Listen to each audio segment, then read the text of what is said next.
Dans cette vidéo, nous allons voir les formules pour calculer les aires de figures usuelles. L'aire d'une figure est la mesure de sa surface.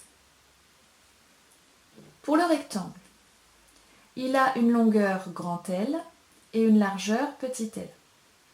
Pour calculer son aire, il faut multiplier sa longueur par sa largeur.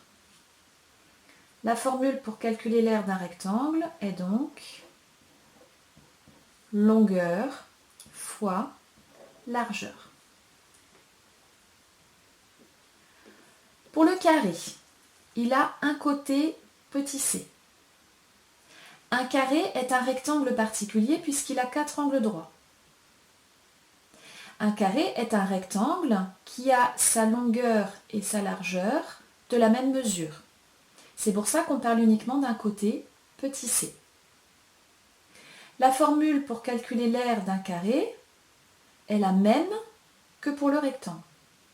Sauf qu'au lieu de dire longueur fois largeur, on va dire côté fois côté. La formule pour calculer l'aire d'un carré est donc côté fois côté. Pour le triangle rectangle, un triangle rectangle représente la moitié d'un rectangle. Pour calculer son aire, il faut donc calculer la moitié de l'aire du rectangle qui lui correspond. On va donc se resservir encore une fois de la formule de l'aire d'un rectangle, sauf qu'au lieu de dire longueur fois largeur, on va dire qu'on multiplie les longueurs des deux côtés de l'angle droit, ici petit a et petit b. La formule pour calculer l'aire d'un triangle rectangle est donc petit a fois petit b, comme si on calculait l'aire du rectangle, divisé par 2, car le triangle représente la moitié du rectangle. Pour le triangle quelconque, on ne peut pas dire cette fois-ci qu'on multiplie les longueurs des deux côtés de l'angle droit, car il n'y a pas d'angle droit. Mais on peut faire apparaître un angle droit en traçant une hauteur. Dans un triangle, une hauteur est une droite qui passe par un sommet et qui coupe perpendiculairement le côté opposé. La formule pour calculer l'aire d'un triangle quelconque est la même que celle pour calculer l'aire d'un triangle rectangle. Sauf qu'au lieu de multiplier les longueurs des deux côtés de l'angle droit, on multiplie les longueurs d'un côté et de la hauteur qui lui est relative. La formule pour calculer l'aire d'un triangle quelconque est donc côté fois hauteur qui lui est relative divisé par 2. On remarque que ces 4 formules sont très proches les unes des autres. On se rapproche à chaque fois de la formule longueur fois largeur pour calculer l'aire d'un rectangle. Une remarque que l'on peut faire concernant le triangle quelconque. Dans un triangle, il y a 3 côtés. Il y a donc 3 façons d'utiliser la formule de l'aire d'un triangle quelconque. Si on choisit de regarder le côté AB,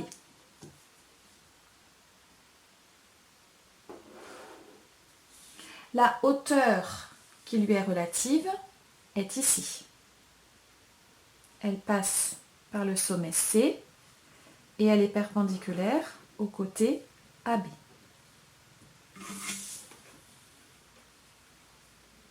Je vais appeler H par exemple ce point. La formule pour calculer l'aire de ce triangle devient donc côté, c'est-à-dire AB, multiplié par la hauteur qui lui est relative, CH, divisé par 2. Si on choisit de regarder le côté BC,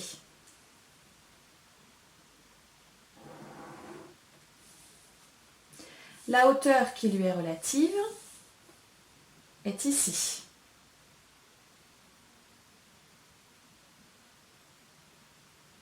Elle passe par le sommet A et elle est perpendiculaire au côté BC.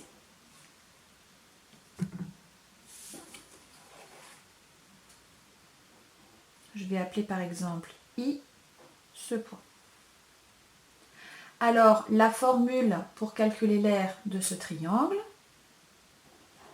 devient donc côté, c'est-à-dire BC, multiplié par la hauteur qui lui est relative, AI, divisé par 2.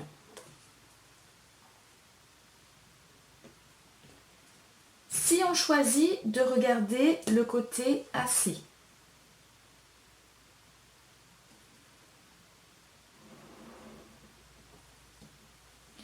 alors la hauteur qui lui est relative est ici. Elle passe par le sommet B et elle est perpendiculaire au côté AC.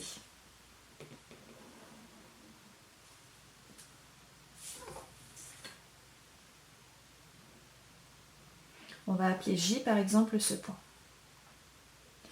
Alors la formule pour calculer l'aire de ce rectangle devient côté, c'est-à-dire AC, multiplié par la hauteur qui lui est relative, c'est-à-dire BJ, divisé par 2. Les trois formules donnent évidemment la même réponse.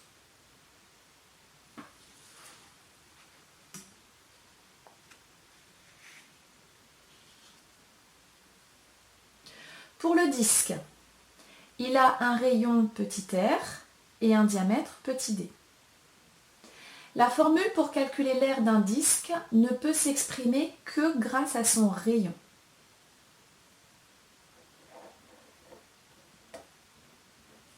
Il faut calculer rayon fois rayon fois pi.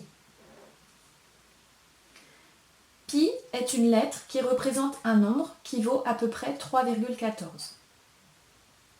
Dès que la forme que l'on regarde est arrondie, comme ici le disque, la lettre pi apparaîtra dans la formule.